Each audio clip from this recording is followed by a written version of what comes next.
Good afternoon and good evening, everybody. My name is Kirill Avramov. I'm an assistant professor at the Department of Slavic and Eurasian Studies at the University of Austin, Texas. And today is our 12th iteration and penultimate meeting of the Balkan Circle for this season, which falls, believe it or not, on Friday the 13th. But there is nothing fatal about it. And we're glad to have a very, very interesting author and academic today with us. And I'm going to have the pleasure to ask my colleague, Professor Hueri, to provide a proper introduction to the speaker today. And I'm very thankful for everyone who's been today with us, because we'll be discussing something which is very central and important to the economy,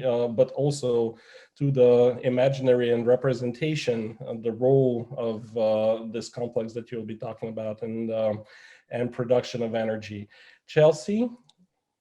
Thank you. Thank you so much, Kirill. And it is my pleasure to introduce my friend and colleague, Dr. Nita Luci, who teaches in the departments of anthropology, sociology, and contemporary art at the University of Pristina. She also heads the university program for gender studies and research there.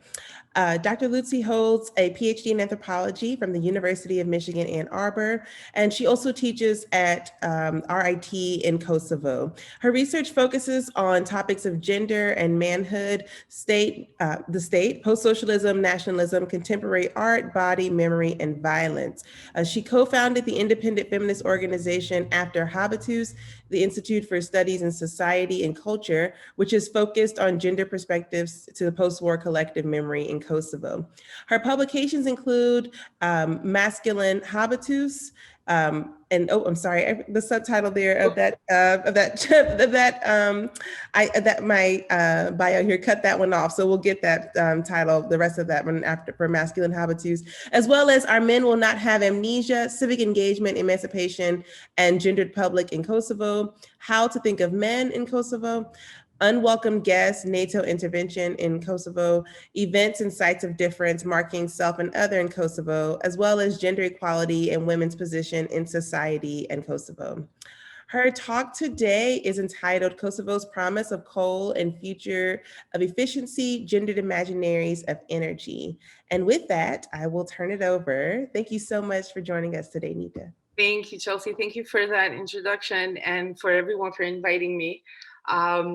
It's both a pleasure, obviously, obviously, but also kind of a little bit of a position of somewhat stress, because I have spoken about the topic and presented on this topic on some occasions, but because it is kind of work in progress. I was actually telling Chelsea about this earlier.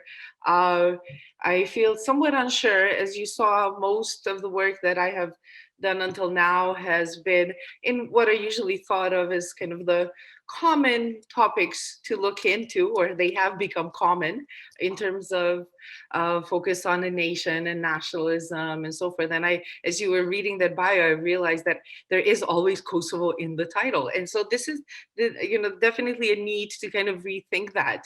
And I think that also is what pushed me in this direction a little bit, and to start thinking about other topics and other questions that I've increasingly, in the past 3-4 years, come to consider to be central and relevant to sociocultural, but also political, economic transformations in Kosovo. And so what maybe we can share the presentation. Okay.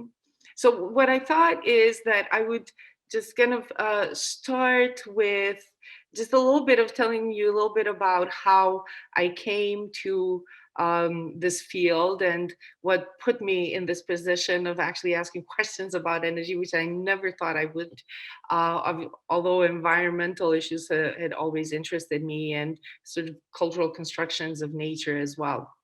So if we go to the next slide, this is just a little bit of kind of what this presentation is about. I would like to kind of just tell you a little bit of how I came into this. And on a number of occasions, I've sort of done work as a consultant or have, and as Chelsea or others might know, this is a particular position. A lot of academics in the region, I think, find themselves where they, on the one hand, have their teaching and academic obligations and research, but in the absence of many schemes for granting research, we tend to then take on additional work as consultants on different projects. And I think it's important to kind of recognize how these kind of intersecting, I think, kind of roles we play in the societies in which we live and research and work, and which is somewhat, or actually quite a bit, drastically different from those anthropologists that we might call kind of outside anthropologists who come in and do the research and then kind of go back to their universities and have that distance between the field and themselves. Whereas being kind of constantly in the field, I think, creates for other kinds of experiences and relationships to the questions we ask. This was for over some 6 years ago. I initially became interested in issues of energy, but by looking at what then was framed as a project that looked at corruption. And so there was a project that was looking to uncover what are some of the values, and this is kind of a typical language you would find in a lot of international projects. So what are the values and norms behind the way in which people think about corruption and enter into corruptive kind of relationships in the region? And others have written about this much better than I have, I think. But in this case, what interested me was this massive citizens' mobilization surrounding a price hike in electricity prices, which actually happened very soon after the whole distribution network, the whole electricity distribution network in Kosovo had been privatized. And what actually happened, this was in January 2013, just as, at the beginning of every month, people got their electric bill and they were realizing that they had 20, 30, or even 40% higher bill than they had the previous month, or even in comparison to the same month the previous year. And gradually, this kind of descent emerged surrounding the price hike and turned into a large sort of citizens movement and protest, mainly in Pristina, surrounding and kind of centering around this issue of theft. There was a deep public distrust of the whole process of privatization, where, for example, it came to be known that about almost 18 million of the surplus of the Kosovo Electricity Company that had sold the distribution network to a Turkish conglomerate, Çelik Holding in Limak, that 18 million had actually, in surplus, had actually gone to the corporation. There was then discussion and debate in parliament that actually this amount would be given back to the consumers by bringing down bills, which is something that never happened. On the other hand, as you see from some of the quotes from what people were saying at this time, is that, when they heard that the KEK distribution network was sold for 26 million, and which is nothing for a whole electric distribution system, while only the cables were worth 29 million. So there was this immediate idea that there's this massive theft that is going on, that there are these resources that had also been seen as very public and social resources, obviously for different kinds of historical reasons. And this also generated some very interesting interventions on the part of the protesters, where they would say, for once we were afraid of the dark and now we are afraid of the light, sort of saying we're afraid to turn on the lights in our houses. It's a fantastic quote. And that actually, I think, points to what is a very important also kind of social fact, which is that there is quite significant energy poverty in Kosovo. not only because of the network itself and how it's put together and access, but that the overall socioeconomic situation in Kosovo is such that people, for example, make different kinds of decisions, such as, let's say, heating only one room of the house, or using wood or coal, or not connected to a central heating system, and so forth. So these are kind of part of a attached kind of relevant part of this whole landscape of what is going on. And so this is kind of how I got interested in this. I wanted to know kind of what is this knowledge about the corruption, but also how it resonates with citizens and what kind of consent and dissent it generates. And I've kind of still stayed with that with those, but I've increasingly also become interested to find out the ways in which access and management of resources is distributed by emerging political and economic formations, because there is very much so right now a emerging new energy regime in Kosovo. And so I'm particularly interested to find that out, to look at how people relate to this, how their relationships to these resources are changing, and how these relationships might be also gendered. And they are, I would argue, also in very significant ways. So if we go, for example, to the next slide, just to give you a little bit more of kind of you will still see then in many ways, this is kind of, well, on the one hand, it's a crisis and an identity crisis for me as an anthropologist, but I'm still keeping this kind of focus on the visual, which I still consider to be incredibly relevant, and trying to make these kind of connections where they actually haven't existed between researching and analyzing the sort of the visual repertoires, the symbolic also repertoires, and their connectedness to the material, to the kind of infrastructural domain of energy. I think, you know, although they don't necessarily look very pretty right here, what you do see is, you know, to your left is a picture of what you would commonly see almost every day from any part of the city in Pristina. This is Obilic. This is kind of the main, this is the main power plant supplying most of Kosovo with electricity, and is situated close to the mines. And you see kind of another representation of where some of these mines are. Kosovo, just to mention, is incredibly rich in lignite, but which at the same time is the poorest quality coal there is. And so issues of air pollution, environmental degradation are increasingly becoming relevant and points of discussion. And what I initially proposed to discuss was more kind of historical, that both Obilic and then also the Trepça mines, which hold this vast mineral wealth, have been very important and key to the way in which, not only in the post-war, sort of now post-war 2 decades of post-war state building, but also within the history of Kosovo within Yugoslavia and the larger sort of Yugoslav story of modernization and socialist modernization.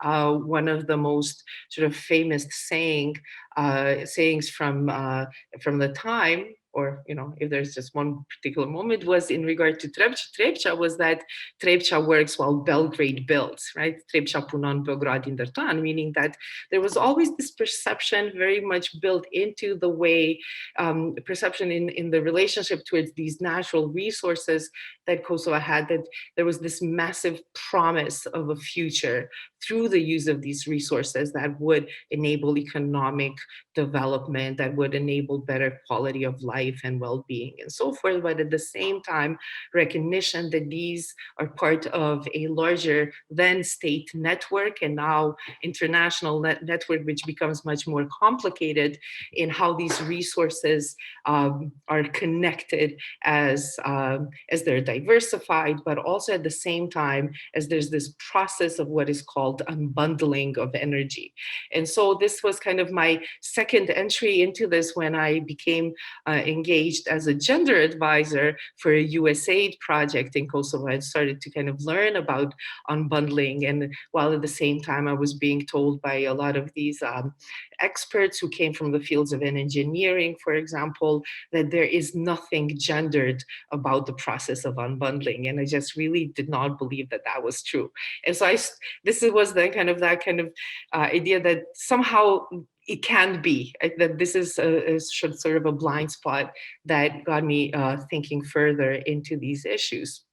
And now, what I want to kind of say and how I'm thinking also about this industry, and you will see that this presentation is right now in the kind of a paper in the making. And so I'm really looking forward to getting your feedback and seeing how you're viewing this and having a conversation about it. But I would want to say that often I find that industry, together with state government, and this is an argument that others have also made,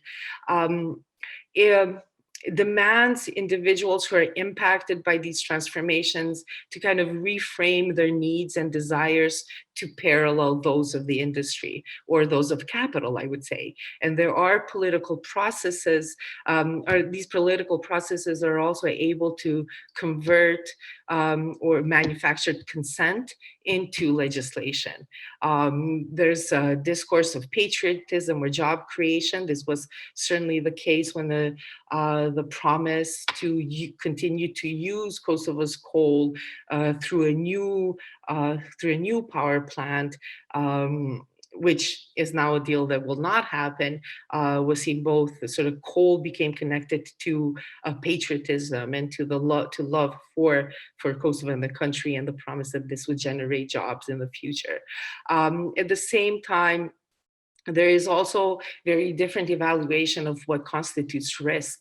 Public policies and social factors also converge to concentrate risk among some sections of the population, and there's misreading or misrecognition of risk as it's felt and experienced by different sectors of the population as well. So if we kind of, just to kind of go to the next slide, maybe,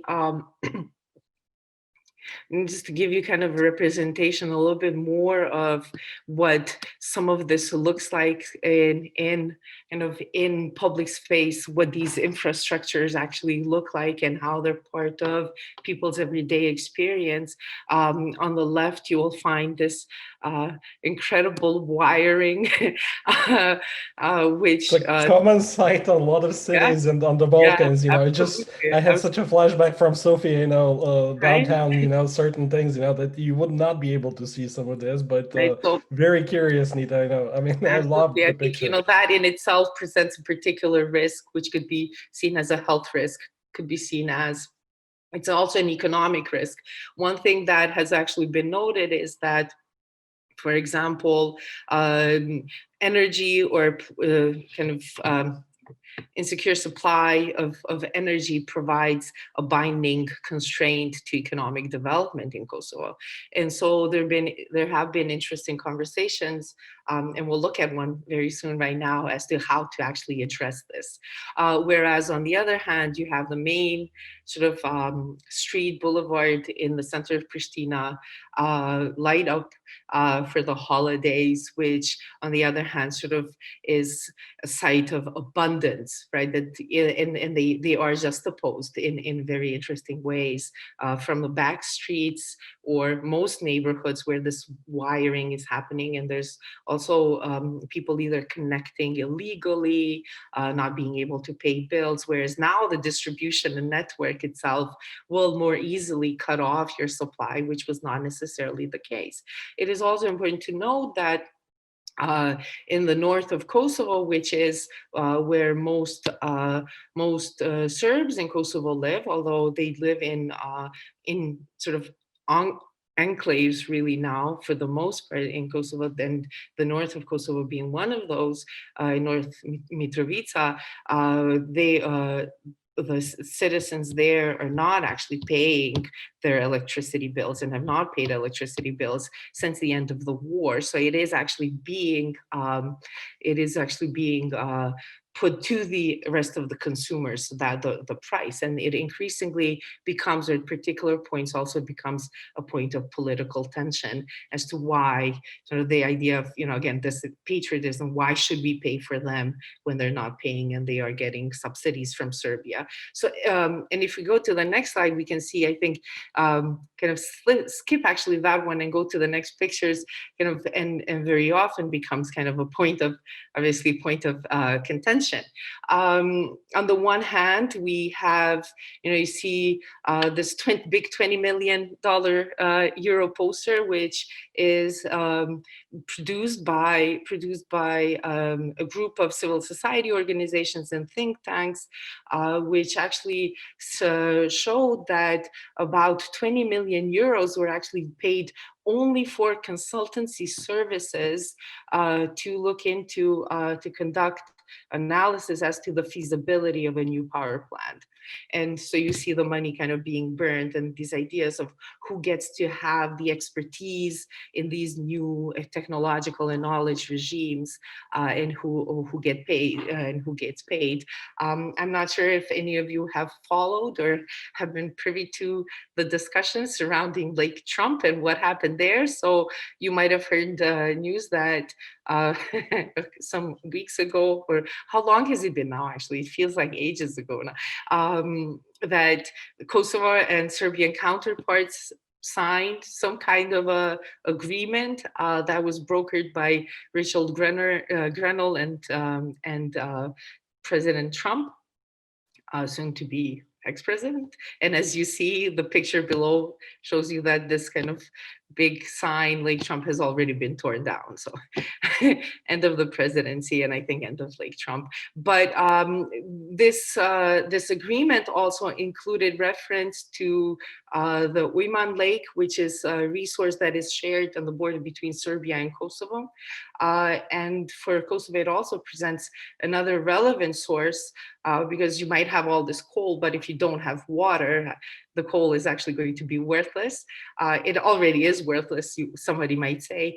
But Kosovo is actually, and the whole of the Balkans are increasingly becoming water poor. And so this is something to think about into the future as these regimes of energy are being remade.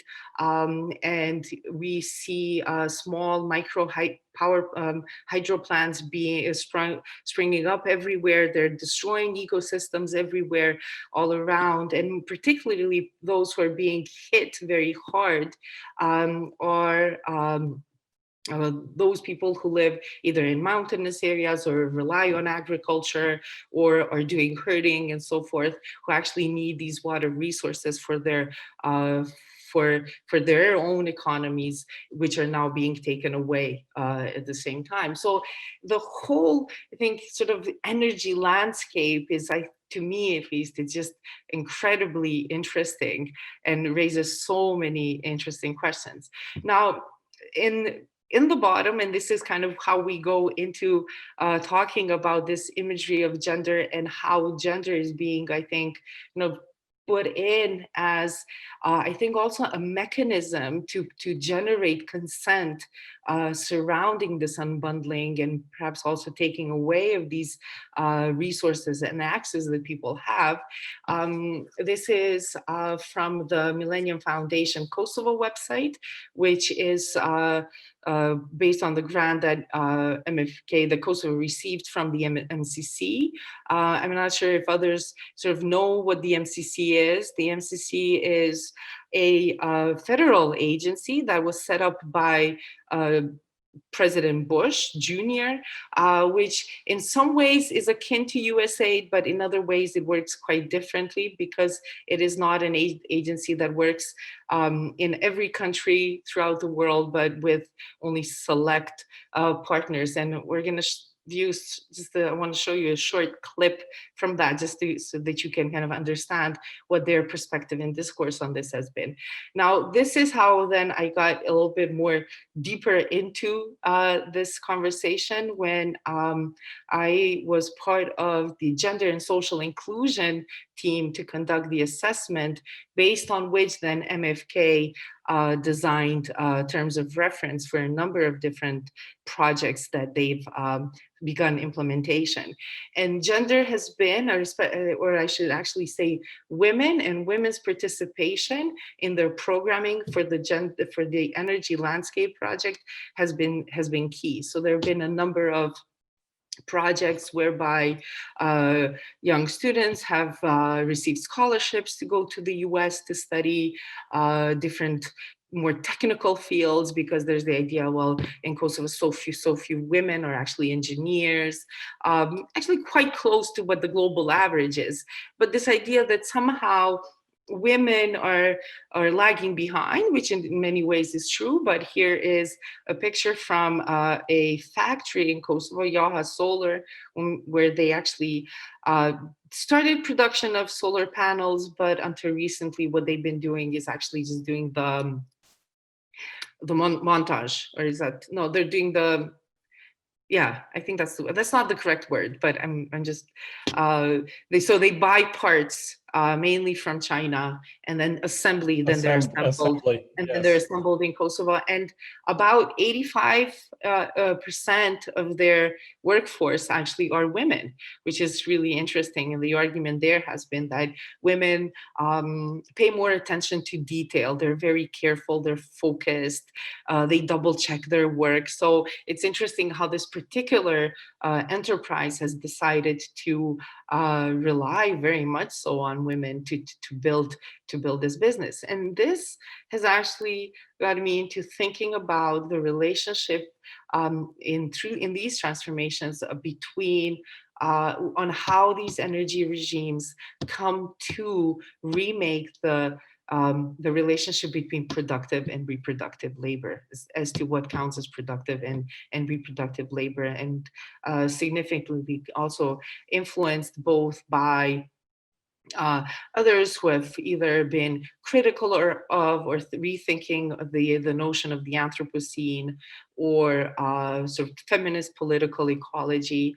And what I'm going to be proposing is to actually bring in an intersectional perspective and methodology into this, to look at how kind of knowledge from the margins, or this semi-periphery, which I would kind of call Kosovo, can actually tell us so much about what is going on in the global energy landscape, and why, for example, it was important, let's say, for the Trump administration to bring in Kosovo, Serbia, to make claims that, they're ending a war, which ended 20 years ago, but to actually then also, I think, sneak in the Uyman Lake. And my view has been that this was very much has to do with the geopolitics of water and other relationships in the region, but also connected to other regions as well. I think in the other slide, what I want to kind of show you, what I want to kind of also call, in referencing Polanyi here, there's this idea that, laissez-faire, and kind of I want to cite him in saying that, it was nothing but that it was always kind of planned. And so if we can actually go to the link in the hyperlink in that title over there, just watch very briefly just the first two minutes of that video. I want to give you an example of kind of how the conversation has been developing in Kosovo and who some of the actors are. Because of we're here today in Kosovo to officially launch the Threshold program and to inaugurate those efforts. I think when you do screen share, when you do share, there is a sort of yeah, it needs probably to open a different, stop sharing and then open the link, for the video. Is it video? Or you can just optimize for video. I'll go back to the video. Give me 1 second. Okay. Thank you, Chelsea. Fantastic. Thank you for the help. Yes. I certainly am always stressed from the technical aspect, so, So what I would like to say is that, as we're waiting for this, is that it may seem that this is also happening in a context of sort of can't even call them anymore sort of transformations after Mhm. socialism, although they're still felt like that in many ways. I would like to place this into a longer history, Mhm. into a longer history. You know, we can think of how from the second half of the 20th century, and especially the Cold War, sponsored this kind of big race towards the dream of the modern, and energy and these big power plants and hydro plants were very much part of that, and that it was not necessarily about creating irrigation or power or controlling flooding, but it's actually been about allowing developments and developers and nations to promote themselves as successful. So while on the one hand, you know, energy relies very much on creating the stability, but there's increased instability globally. This one estimate considers that by 2035, there will have to be at least 18 billion in investment if we are to keep up with the way in which resources are being used currently, and especially the continued use and reliance on fossil fuels. So maybe we can do the video, just the first 2 minutes. I just also wanted to quickly apologize about my washing machine going off. This is life at home. Okay. Can't hear it. Uh-oh, let's see. It's a very exciting day. We're here today in Kosovo to officially launch the Threshold program and to inaugurate the Millennium Foundation Kosovo's efforts over the next 4 years to implement the $49 million Threshold program that they have received. Today, we launched the entity that will be implementing the MCC finance projects. So it's called Millennium Foundation Kosovo. It's supervised by our American counterparts, but it's natively driven. So gender inclusion, reduction of poverty are two of our principal aims in terms of strategic spending of our framework. Well, this is a very important initiative for Kosovo. We as World Bank have been cooperating with the MCC team during their diagnostic phase, and now we will cooperate during implementation. We have, as Kosovars, analyzed that these are our needs, that we have the better energy supply and we have to have more transparent governance to attract more investments, to bring that crux between private sector, civil society, and the government functioning. So we move to the next stage of development. We believe that the conclusion of the process have identified the most important constraints for Kosovo as an economy and as an economy that can grow for the benefit of Kosovars. MCC is an innovative U.S. foreign assistance agency created in 2004 to work with a select group of countries around the world, countries that are demonstrating that they're committed to good policy performance, particularly with regard to controlling corruption, investing in their people, and promoting economic freedom. They also are one of the few, if not the only organization in the world where the requirement for cost-benefit analysis is built into the legislation. It's into the DNA of the organization. And stop here if you like. Just wanted to kind of show you this so that we can kind of capture some of the sort of the paradigm under which this is also happening, that this is about cost benefit. This is about governments that have shown that they can fight corruption.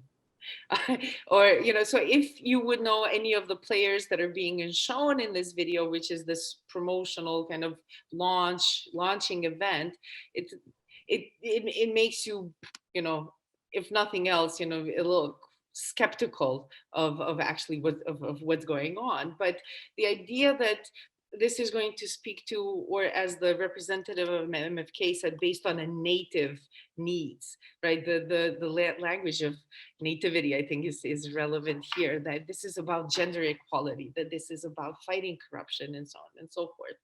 And so, yes, I was working for them a little bit and trying to kind of influence the way in which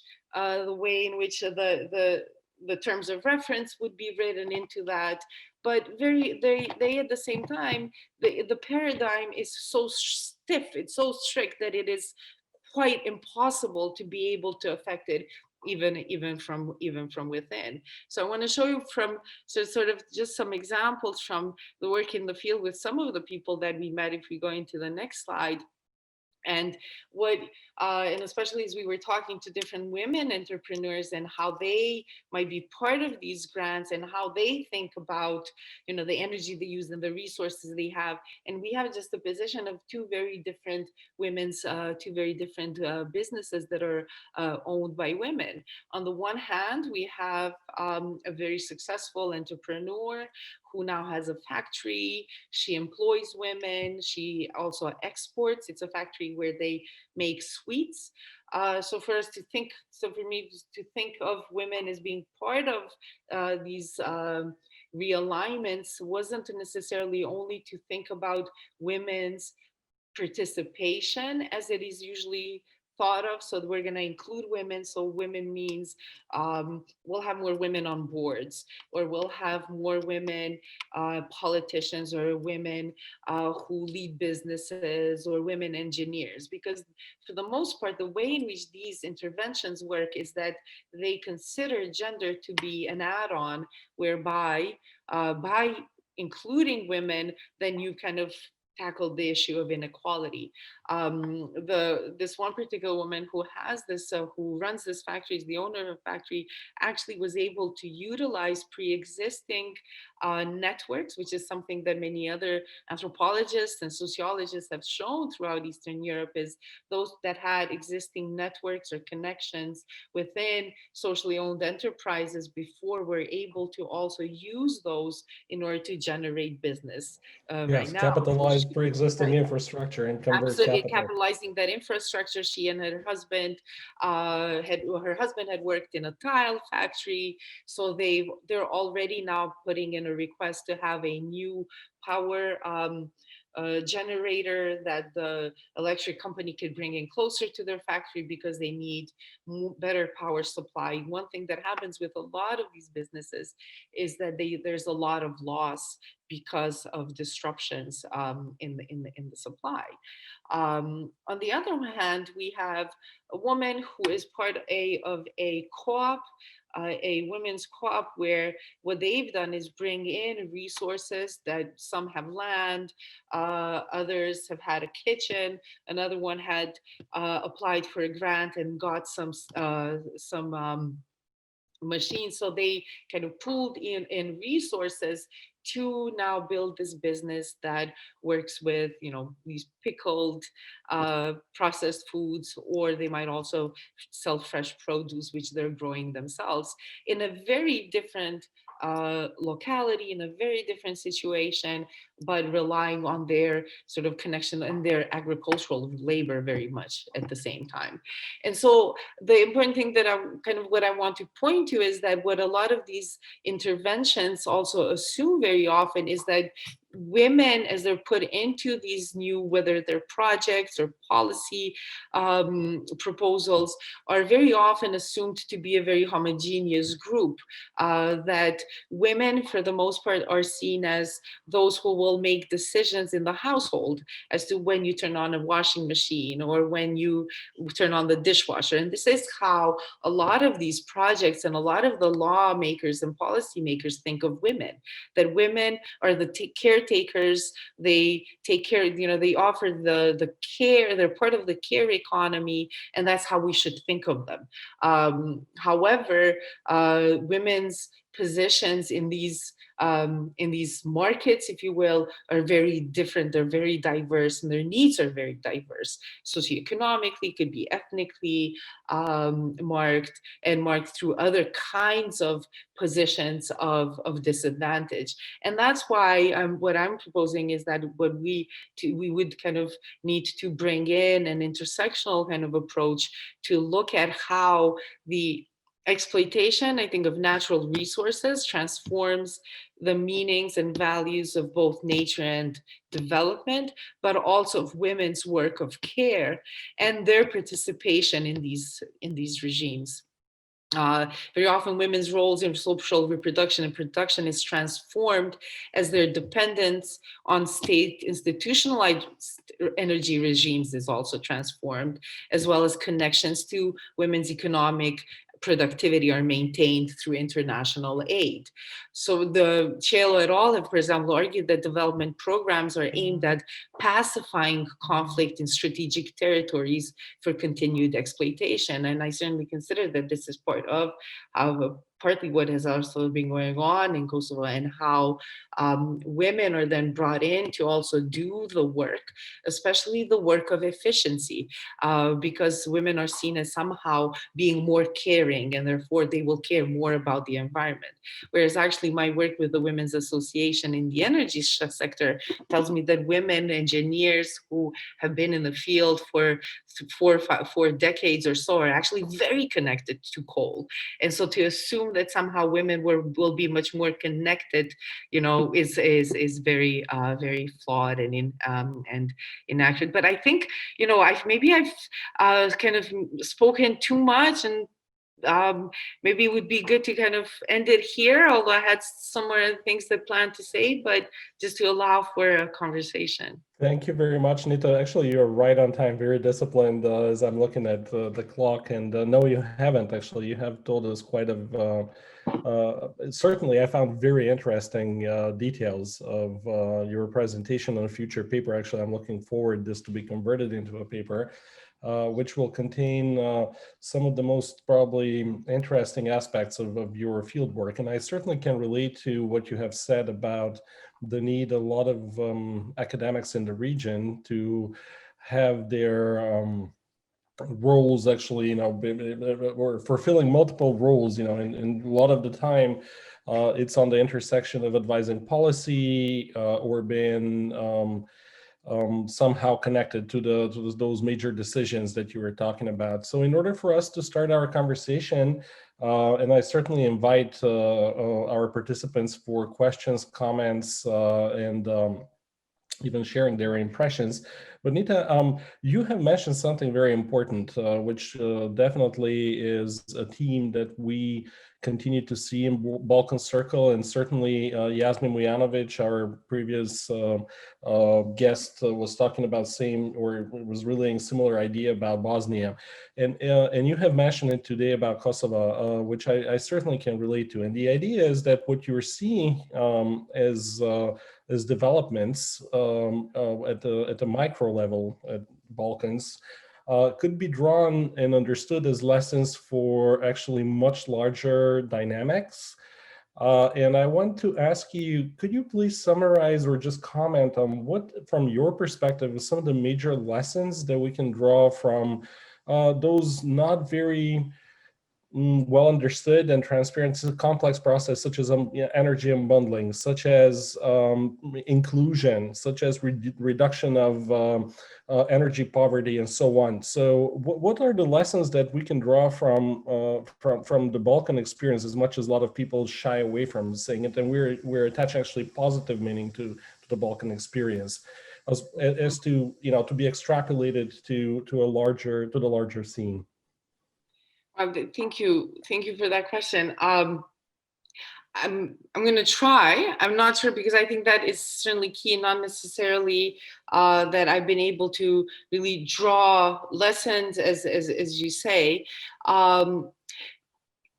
Maybe not lessons, but observations. Yeah, absolutely. Because, well, I find that one, there is the tendency to not necessarily think of, let's say, unbundling or these kind of, they're both technocratic, they're both bureaucratic, but then processes, but then they dissect whole infrastructures. And by dissecting these infrastructures, they also dissect all kinds of communities and the relationships that those communities have had to their work. Could be like miners, or it could be other groups of people, or categories of workers. So one is that the category of worker has largely disappeared from public discussion, or even from policy considerations. It is brought back in at times, but only in terms of policies that would speak to, let's say, inclusion, right? We are about including people. We are about making this a diverse workplace, and that basically means diverse by gender, not necessarily through in other ways. By, let's say, inclusion of Roma, if you think about Trepça mines and the kind of health risks that have been experienced, continue to be experienced by more marginalized groups, whether it is in Trepça, in Mitrovica, or it is in Obilic, close to Pristina.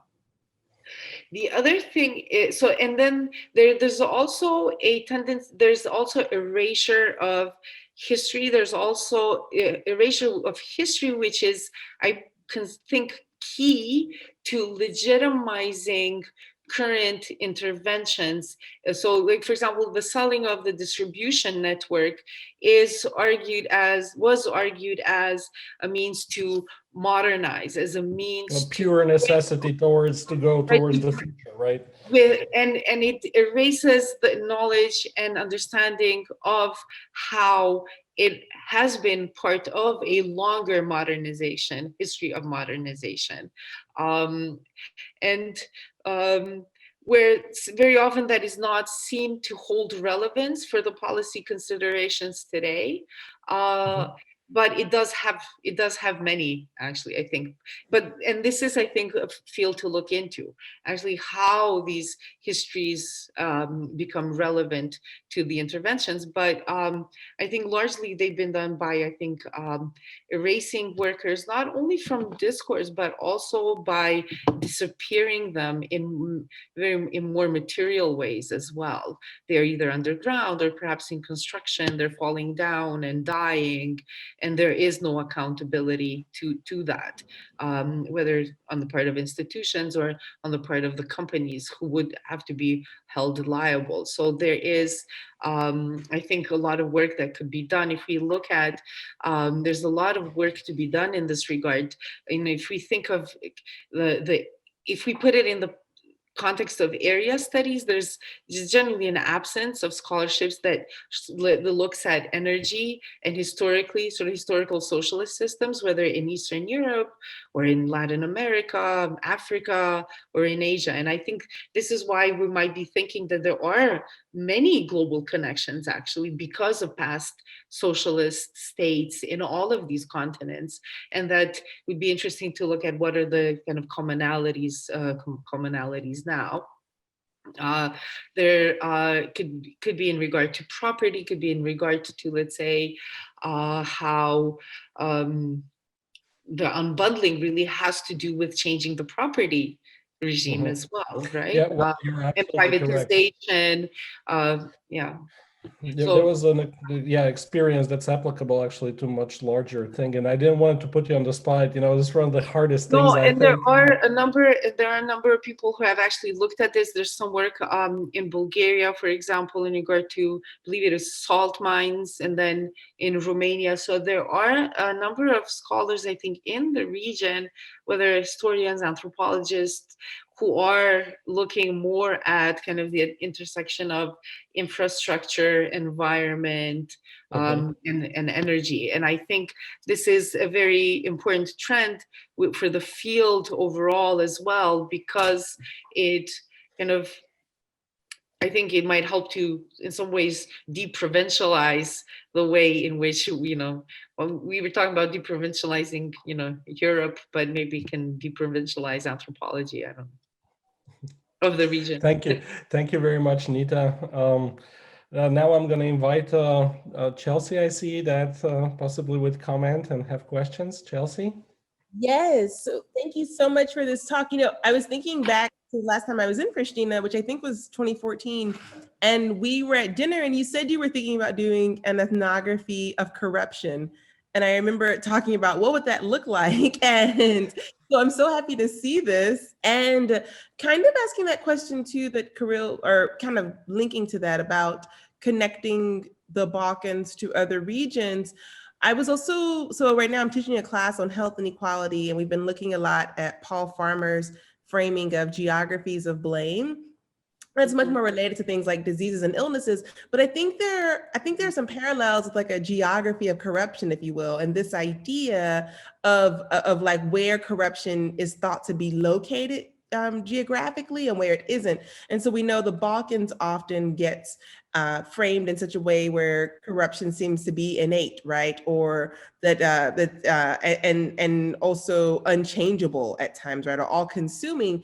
And so I think that this work is really good at disrupting that, but also to drawing attention to the relationship between this energy landscape and energy sectors and then corruption and neoliberalism broadly, right? And really bringing us into a much more global focus, but also again, disrupting this idea of like, this is unique to the Balkans. So I really, really like that a lot.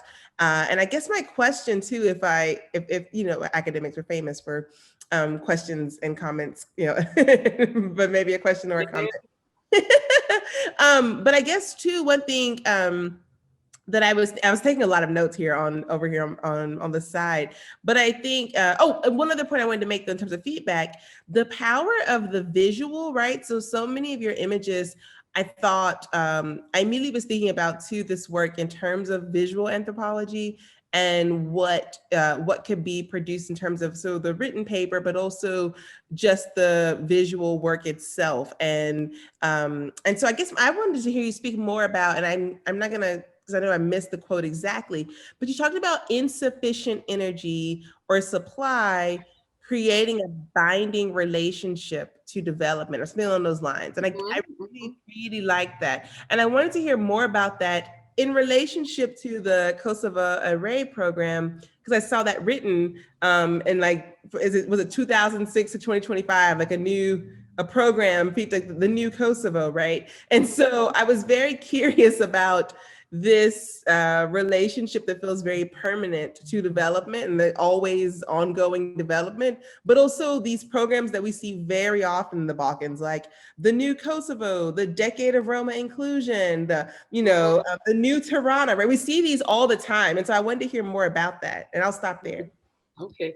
No, thank you so much. Yeah, so I know that maybe I promised a little bit more in the abstract that I sent, but the research on it is, I think, so this is the research is ongoing, especially on the visual side of things, as I'm looking, and actually together with another colleague, with Nita Luci, looking into the KEC, the Kosovo Electricity Company archives and newspaper archives, to look for kind of a longer standing, kind of the longer history of visual representation of these infrastructures in Kosovo, and to see if we can actually engage with the gendered, that representation with a gendered lens.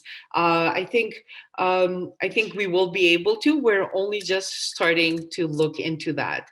So I think methodologically, definitely that's one way in which we're approaching it, but not just, right? That it is also about looking into representation, but trying to go beyond the analysis of representation, to look at how different redistributive systems have been put in place, and what kind of hierarchies that they have created that are gendered, but not only. So whatever that system was within say state socialism, and how that looks now. And so I don't know if I'm answering your whole question, but I think this that you picked up on this, the insufficiency of energy supply creates these kind of binding constraints, but also I think creates a binding connection to development interventions as well.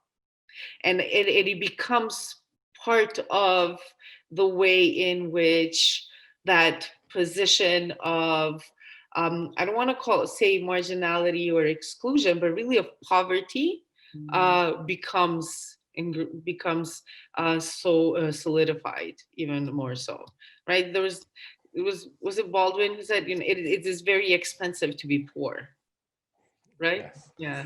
So. Thank you, Nita, for this. I'm just going to read some of the comments. Meanwhile, one of them comes from our colleague, Dr. Jason Roberts, who says ethnography of corruption is an amazing capital idea and a super cool title.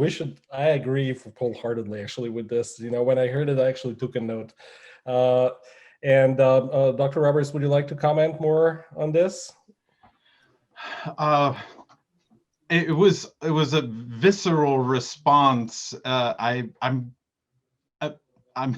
don't do ethnography. I do more text-based. The challenge, of course, from this side is always to tie it to the ground. Whatever research I'm doing is, I suppose we're all trying to meet in the middle with our research, or from wherever we start to wherever we go. But I want to hear a little more about the idea, because the corruption for me, right? So not personally, I was a Fulbright scholar to Romania. I lived in Chisinau, Moldova, for 2 years after my undergraduate, and so my immediate thought was, when Chelsea was talking about the idea of corruption, there is the warnings I got from my credit union that 90% of credit card fraud originates in Romania, and that's why the only thing we can send you there with is like this particular Visa card. And I wanted a MasterCard, because that's Euro card and the only thing that was accepted at the time. So all of these ideas of what people know and the narratives that are told, there is also a discourse of corruption, right? And ethnography would be the as I'm imagining it, the sort of the discourse in viva voce, right? So the discourse that is carried in the human mind and bounces off the human tongue. But then for me, I would be interested in, because right now I'm studying Dugin's rhetoric and the corruption of the West as sort of a specter that is being called into being through more elevated discourse, not in ethnography, but it's still sort of, with Dugin, maybe it's just what I've been reading, but it's almost more than a discursive construct and almost sort of a seance. There's this sense of kind of a magical conjuring, which I guess Foucault would say that's the point. But I want to hear more about. So I think this kind of remind me of one of the statements from a protest organizer from that massive sort of citizens protest with the electricity prices. He was saying the whole thing reminds me of the anecdote about, now he knows the anecdote, about the donkey eaten by the wolf. The whole time the donkey kept thinking to himself, I must be dreaming. So I think maybe this is kind of takes you into that, where there's kind of trying to convince oneself that this is not happening. It's actually happening to you, but if I don't know if that would take you into more this kind of both more emotive experience of it all as well. But there's some work, Smoky Musarai for Albania has written on corruption, and she's looked at especially the way in which I haven't had a chance to read her new book yet, but there's some earlier work where she was doing an ethnography of kind of tools also and methodologies that are used to discern corruption. So it's kind of reverting the sort of, and there's also Prado and Prodi, and there's some in Italy who have done ethnographies of corruption.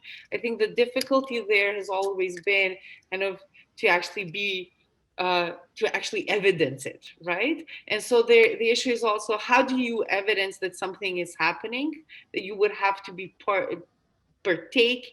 Not could be issues of ethics that people might be concerned of. I don't know if I, there, it is a concern, obviously, but you can't always observe it, right? You can't always see it. So it's more kind of, you're trying to convince yourself that it's not happening, like that guy who's being eaten by the donkey, but it is there, and the effects are there. So I think we can look at the effects of that, yes. I just want to jump in. Oh, just to say though, let's go back to what you presented today, because the effects are there and felt in a very different way when it comes to energy, whereas political corruption may not be as instantly felt, or it may not touch lives in the same way as quickly, even though we know it does, right? But it kills, but it kills slower, Chelsea, like not instantly, like I would put it this way. Moral effects, right, of a type of corruption. Yeah, there's something there though that's really, really good about this work that you're doing. Okay, so. Well, in Moldova, so I lived with a family, well, this is a long time ago, 99 through 2001. I lived with a family in a block, and it was a Russian-Ukrainian family, and in the next, and then stairwell was a family that was Moldovan-Romanian,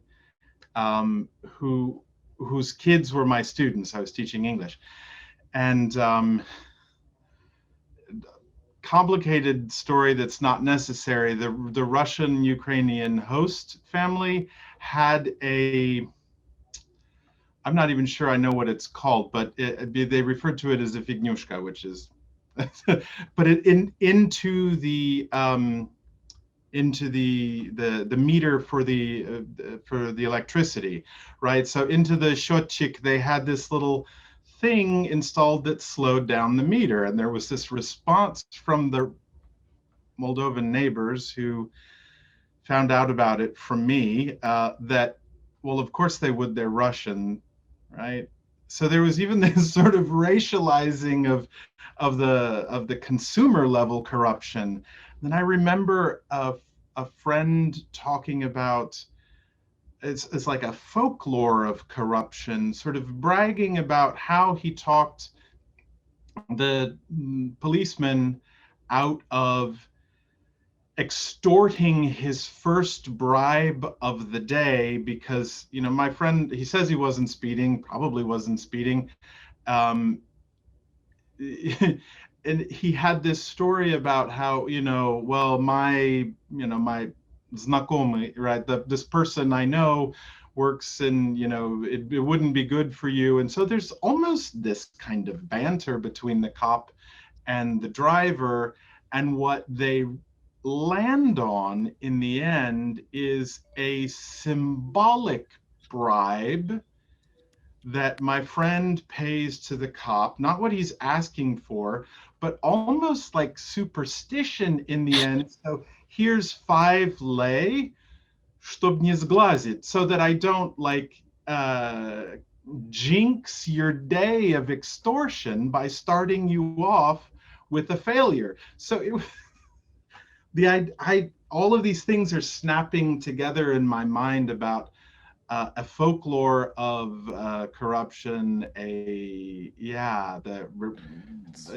you're absolutely correct. It is fascinating, and because we're approaching our final time, there are 2 comments. Thank you, Dr. Roberts. No, it's important. I think that we're talking about fantastic ideas, which Nita and Chelsea were discussing, and certainly a lot of value to it. Nita, I would like to just make a comment so it's not lost, from Eli Krasnicki, who says more than the problem of corruption is the lack of professionalism and the threat from the constellation of powers in Kosovo. Would you like to counter-comment on this comment? As we have another question for you coming from our audience. So I think maybe these are kind of, I want to try and connect Eli's question with Charles's question. It seems that they might be somehow. So just the other day, actually, I called a former student of mine who works at the municipality of Pristina, because my father asked me to, and he said, call him because I need to go.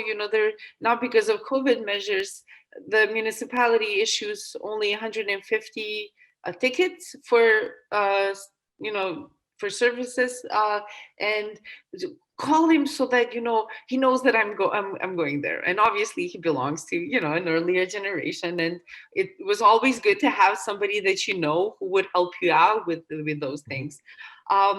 But there really, right? yeah, connections. But there really isn't a need for that as much anymore, because you go in, it's been kind of street now, whether it's an issue of professionalism or whether it's an issue of actually having it been streamlined, which is, I think, part of the kind of the attempt to bureaucratize it, to kind of create more kind of to rationalize something that is assumed that was not previously, but maybe that's a topic of for another conversation. And I bring this up because I think it's not about only a lack of professionalism. I think it is about a whole system of capture. So I think there is, so to answer Charles's question, it is a state that in capture, that has been in capture and in collusion with these companies and these as in state capture, right? Yes. Yes. And so so it's not only about lack of professionalism, it's also about a system that in which it becomes very difficult to exist and to work outside of those networks as they are. So it's kind of like outside of the co-optation. It's either you're co-opted or you simply have to suffer the consequences. And then it could be more sort of has elite forms. So obviously corruption has, and this is what I'm saying, that the kind of corruption that really interested me, or what gets seen as corruption, was not about somebody who would go in and say, I'm not parked well, can I go in? I know so and can you just give me this document?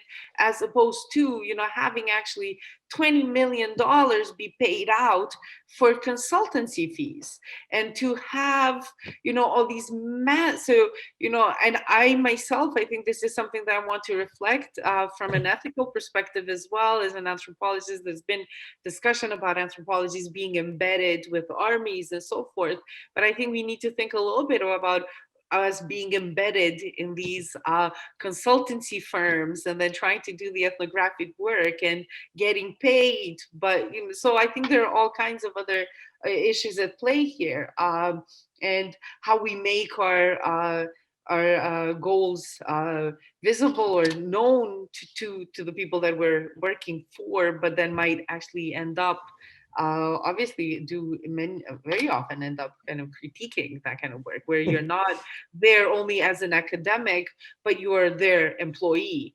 And so you might be, there are some ties that might be there in other ways.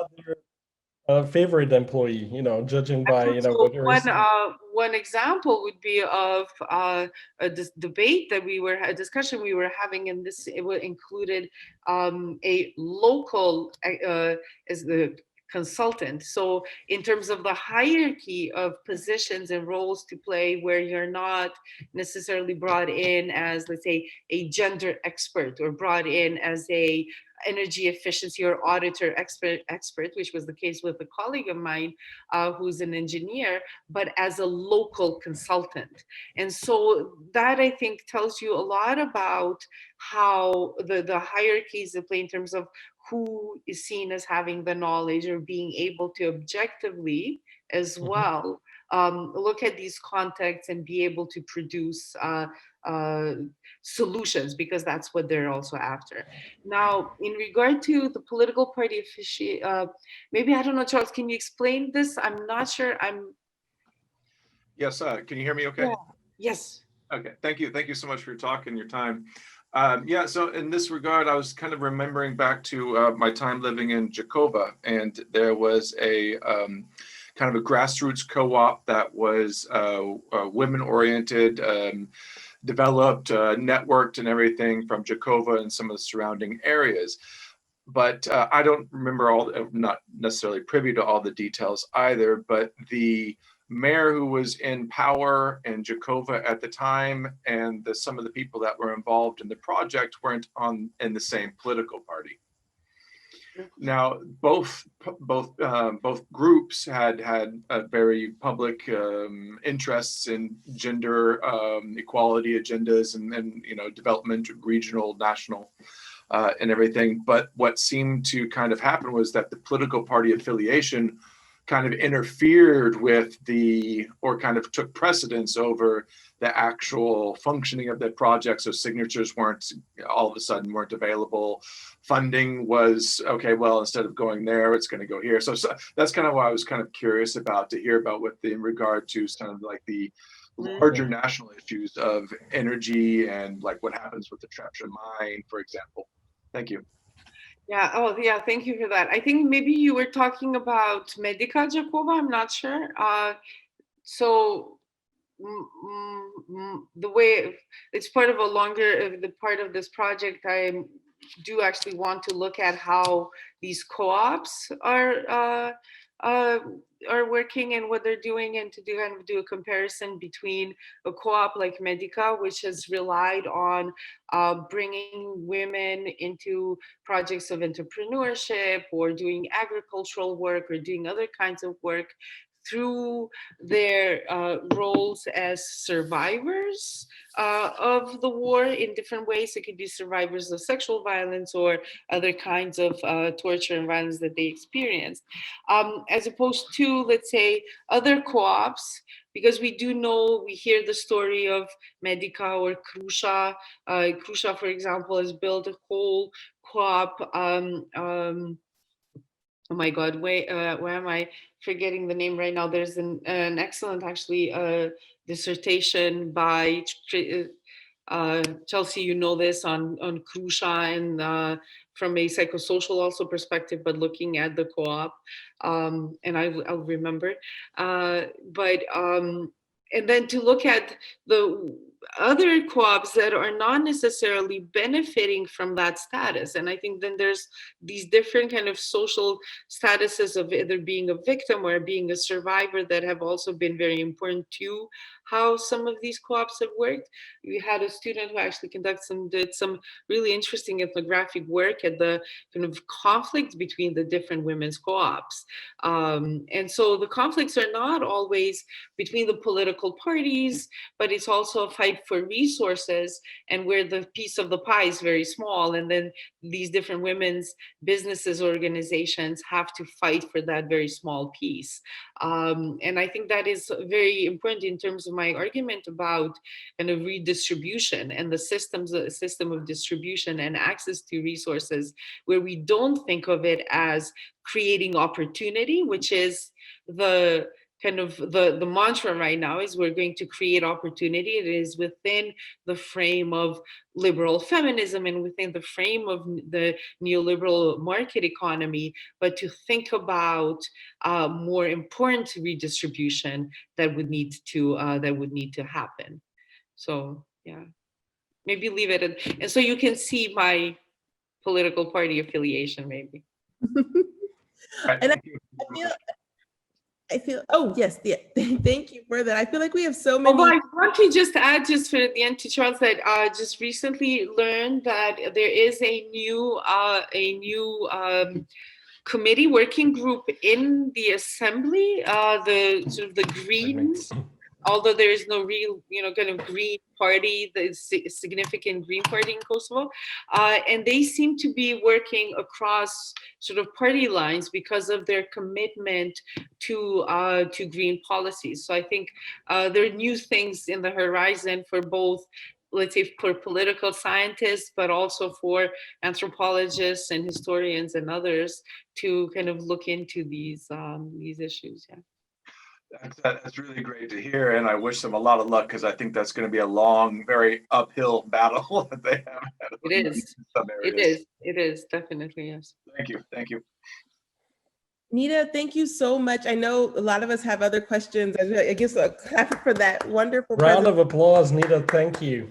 Thank you for being I have questions remaining too. I didn't even get to about, the production and reproduction and representation and who's doing that kind of work. Because there's also a question too to be asked about like Roma and Egyptians and Ashkali and the work that people are often doing in terms of like of material collection and cleaning and street cleaning and who's represented at that level versus, the larger level of like environmentalism and energy, right? So thank you so much though for joining us today. I hope we can continue these conversations. We certainly are looking forward, Nita, and I'm using here and again, here the comments, what I see in the section just make me so happy. It says, fantastic talk. Thank you, Nita. Thank you for your questions and comments. You've given me relevant things to think about, definitely. And important I'm work very that happy you're for doing. the opportunity. And we're looking forward, certainly we will be revisiting some of our speakers, but also we welcome you to be part of an audience, especially for the incoming semester as well, because frankly, Chelsea is smiling because, we have a program and probably some of the speakers and the work that you have mentioned and reference will be also part of the Balkan Circle. So we're enlarging the circle, but we certainly do appreciate your time. Okay. Very important work, consequential, and I'm glad that we're having this opportunity to discuss with you the multiple intersection, because not only for me also and some of the audience, it's not only the pure academia, but the reflection on real life. I mean, those things have serious consequences about the living, breathing people that you're describing, and I certainly appreciated kind of the humanistic approach towards issues which might otherwise, been presented as purely as an economic problem to be solved with technocratic tools and then skip and go over it. Those are the lives of multiple people, and certainly family, relatives, and a lot of people that we're connected on in the Balkans. So thank you very much once again.